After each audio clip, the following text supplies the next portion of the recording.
সেজদা যখন দিবেন নাকের এই যে মাথাটা দেখেন, মাথা সেজদা যখন দিবেন এই নাকের মাথা বরাবর যখন আপনার দুই চোখটা থাকবে, আপনারা দেখবেন এত খুশুখুশু হয়। এখনই দেখেন এই নাকটা এইভাবে দিয়ে দেখেন, নাকের এখানে দিলে কেমন যেন একটা আশ্চর্য কেমন জানি দেখা যায়। এই যে নাকে তাকান, কেমন জানি মনে হচ্ছে, মনে হয় আপনি দুনিয়াতে নাই, অন্য কোথাও চলে যাবেন। নাকে তাকান আপনি, তাহলে সেজদায় গিয়ে আপনার নাকের জায়গাটা নজরটা থাকবে।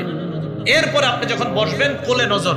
এবার আমি বলবো, আপনারা বলবেন বাকিটা। বলেন দাঁড়ানো অবস্থায় কোথায়, রুকু অবস্থায়, সেজদা অবস্থায়, বসা অবস্থায়, কোলে।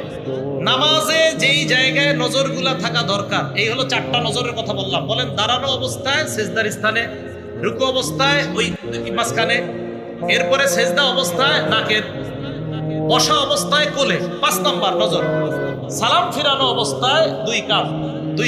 এ হলো 5টা নজর। মুসলমানের নামাজের মধ্যে যে 5 জায়গায় নজর দেওয়া দরকার, এই নজর যদি 5 জায়গায় ছাড়া অন্য জায়গায় যায়, নামাজের খুশুখুশু নষ্ট হয়ে যাবে। এই 5 জায়গায় নজর থাকতে হবে।